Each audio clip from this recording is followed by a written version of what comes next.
kepanjangan dari MPR? Majelis MPR ya. Majelis Permusyawaratan Republik.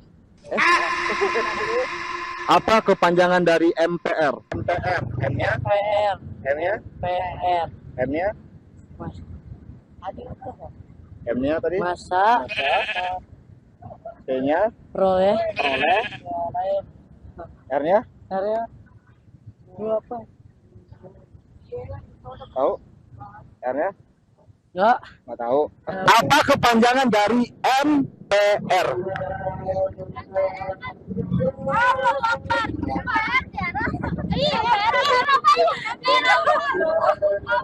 Tahu? Apa sih? 1, 2. Apa kepanjangan dari MPR? Gak tahu. Apa kepanjangan dari MPR? Balik ah. Mobil Legend.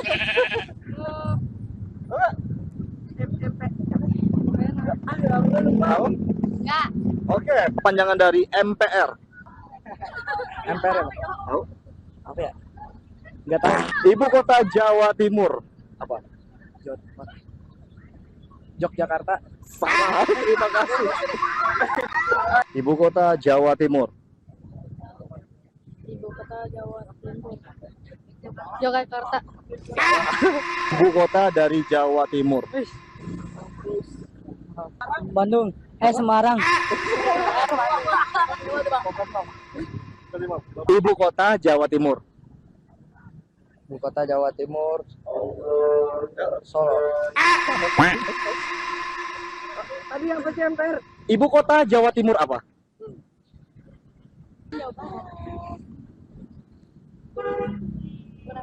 Kurang tahu. Jakarta itu provinsi apa? Ibu kota. Ibu kota apaan sih?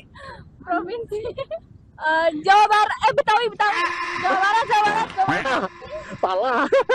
Jakarta itu masuk provinsi apa?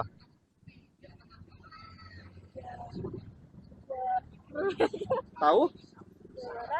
Jawa Barat. Salah. Jawa Barat. Jakarta itu masuk provinsi apa? Provinsi DKI. Jawa. Jawa Timur. Jawa Timur sih. Jawa Tengah. Apa? Jawa Tengah. Salah, terima kasih. Terima kasih. Terima kasih. Saudara, apa yang kita saksikan tadi mungkin sebagian orang menganggap lucu, tapi buat kita sebenarnya ini satu hal yang miris dan ini hanya contoh kecil saja. Ternyata banyak para siswa yang tidak paham dan tidak tahu tentang pengetahuan umum soal Indonesia. Tambah beberapa waktu lalu mantan Wakil Presiden Yusuf Kala atau Wakil Presiden ke-10 dan 12 Yusuf Kala bahkan juga mengkritik tentang sistem pendidikan di Indonesia. Lalu apa yang salah sebenarnya? Apa kurikulum yang diterapkan ini tidak sesuai atau bagaimana? Bagi ini kita akan bahas dengan pakar pendidikan sekaligus Wakil Rektor 4 Universitas Negeri Surabaya, Jawa Timur, Martadi. Selamat pagi Pak Martadi. Selamat pagi Mas Radi. Sehat semuanya? Alhamdulillah sehat Pak. Bapak juga sehat ya, kita doakan semua sehat. Alhamdulillah. Baik. Sehat. Pak, melihat apa yang kita saksikan barusan, melihat sistem pendidikan kita, apa yang terjadi saat ini sebenarnya Pak?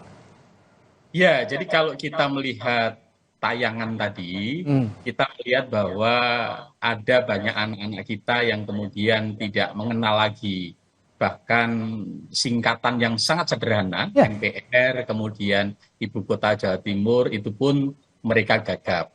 Nah, pertanyaannya sesungguhnya adalah apakah hal-hal tersebut, pengetahuan umum itu tidak diajarkan di dalam kurikulum kita, atau sesungguhnya sebenarnya diajarkan di dalam kurikulum tetapi tidak efektif atau tidak tertransfer dengan baik kepada anak-anak kita.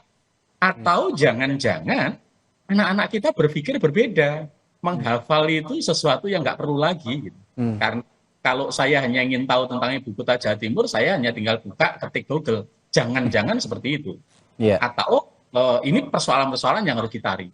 Terlepas dari itu semua, ini adalah satu refleksi untuk kita bahwa ada yang perlu kita benahi, harus kita cek kembali di dalam kurikulum kita, kenapa pengetahuan umum yang seharusnya menjadi basic bagi anak-anak kita kemudian tidak lagi dikuasai dengan baik oleh anak-anak kita. Itu barangkali yang harus kita lakukan refleksi tentang sistem pendidikan kita, khususnya adalah terkait dengan kurikulum dan cara pembelajaran kita. Oke, Pak Mar, tadi Wakil Presiden ke-10 dan 12, Pak Yusuf Kala, ini juga sempat mengkritik begitu beberapa waktu yang lalu soal sistem pendidikan kita yang sepertinya juga cukup lemah saat ini untuk memberikan pemahaman yang cukup bagi anak-anak tentang Indonesia lah. Yang tadi kita saksikan ini kan sangat simpel sekali. Iya, betul. Ya, apa ya, kalau Pak JK mengatakan ini the man behind the gun-nya yang salah, karena kurikulum merdeka, kata Pak JK juga, ini justru membuat anak-anak ini tidak belajar sesungguhnya.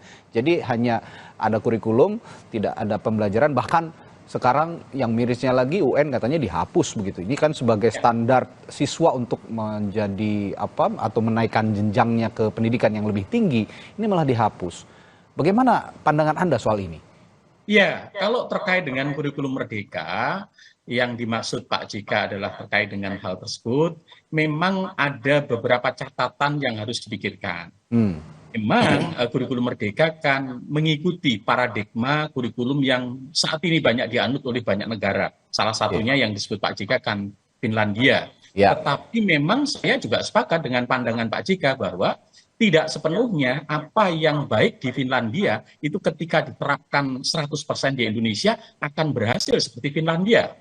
Karena memang kondisinya berbeda, sistem politiknya berbeda, luas negaranya berbeda, tingkat pendidikan penduduknya berbeda, sarananya, standarnya berbeda, kualifikasi guru berbeda.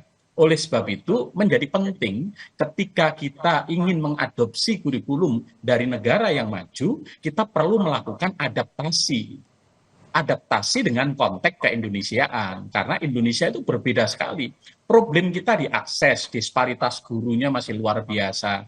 Kemudian disparitas mutu antar wilayah, ada yang sangat bagus, ada yang sangat rendah. Ini masih berbeda, sarananya berbeda. Dan juga yang harus dicatat bahwa saya sepakat kalau begitu kita jangan sepenuhnya mengadopsi itu. Kita perlu keberanian untuk memunculkan, meng-create sistem pendidikan kita yang memang berakar dari nilai-nilai keindonesiaan.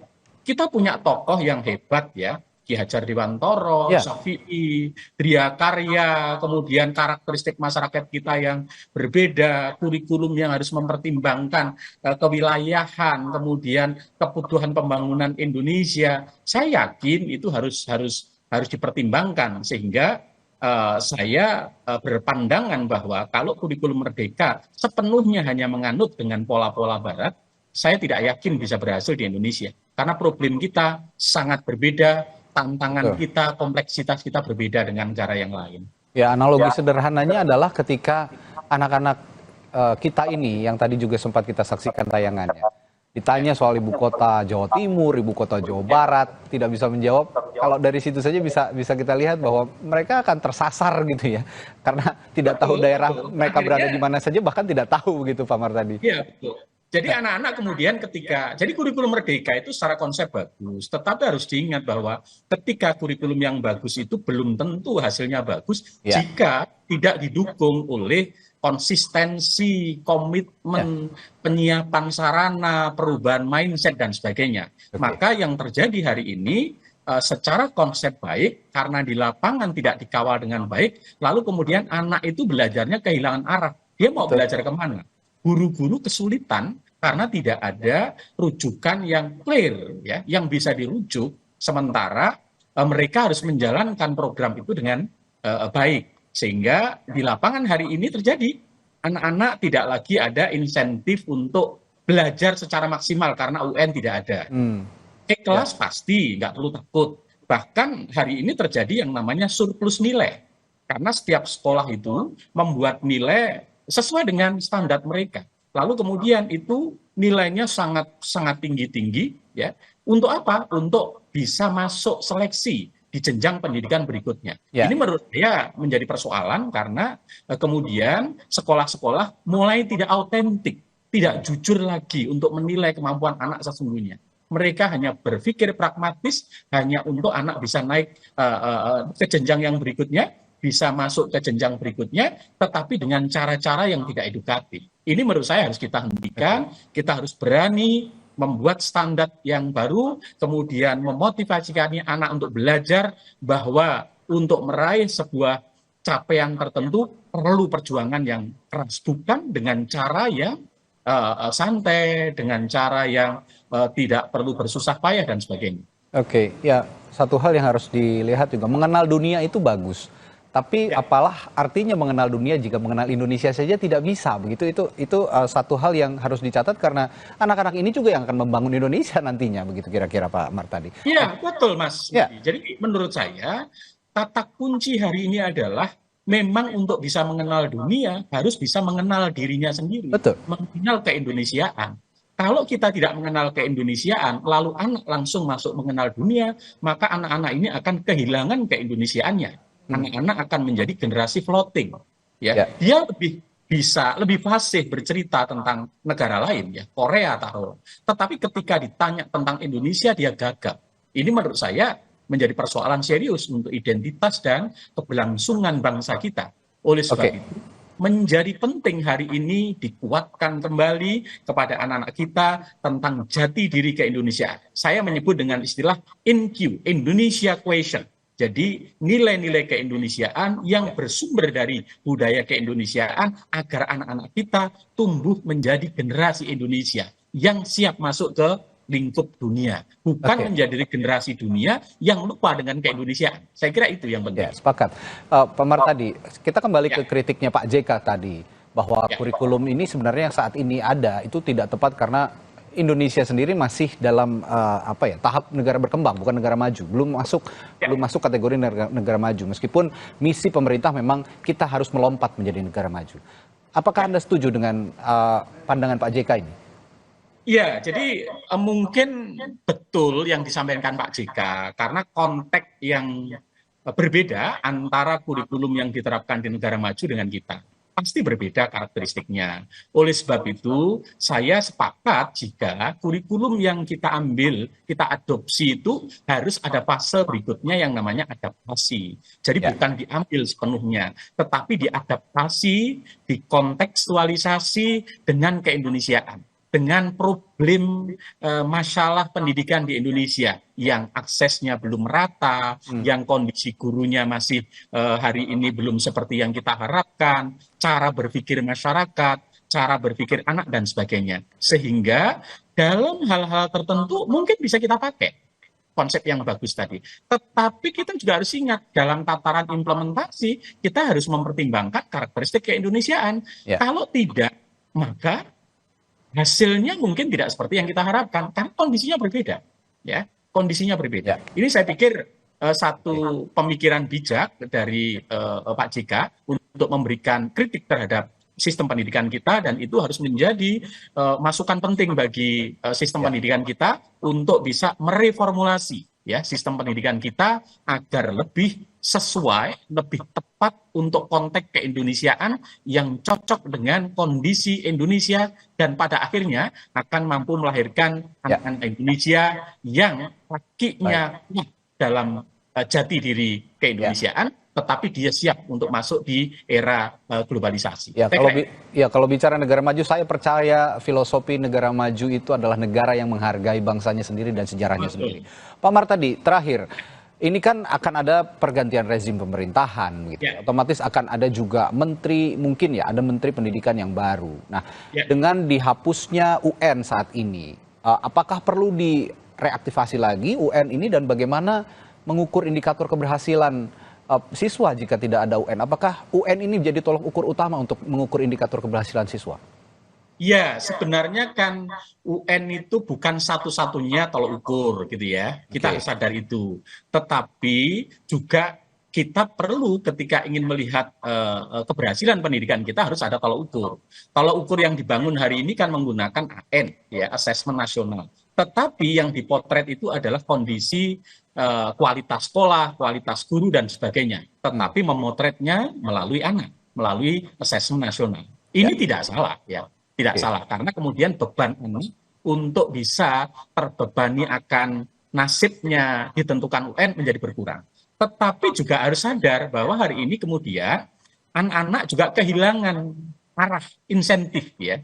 Anak-anak kemudian menurut beberapa informasi guru menjadi demotivasi. Mereka sekolah itu kemudian nyaman memang, tapi kemudian anak-anak tidak terlalu ada target yang kuat untuk itu. Nah ini menurut saya perlu cek kembali apakah UN masih perlu dihidupkan kembali ataukah dihidupkan dalam bentuk lain agar anak-anak kita punya patokan untuk mencapai mutu belajar, sekolah punya pedoman untuk mengukur tingkat keberhasilan pembelajarannya. Nah ini menurut saya perlu ya. Sehingga PR pemerintahan yang baru adalah mencoba mengevaluasi kembali apakah setelah UN tidak dilakukan, kemudian mutu pendidikan nasional semakin naik atau justru sebaliknya, stagnan atau turun. Itulah PR yang harus dipikirkan oleh pemerintahan yang baru, khususnya Menteri Pendidikan. Saya yakin pemerintah yang baru juga memiliki concern khusus terhadap hal ini dan terima kasih sekali lagi insight-nya atau perspektifnya pagi hari ini. Pakar Pendidikan sekaligus Wakil Rektor 4 Universitas Negeri Surabaya, Jawa Timur, Pak Martadi telah bergabung bersama kami di Sapa Indonesia Pagi. Selamat pagi Pak, sehat selalu, sampai jumpa lagi. Salam untuk para pemirsa, salam sehat kita semua. Terima kasih, salam sehat Pak Martadi.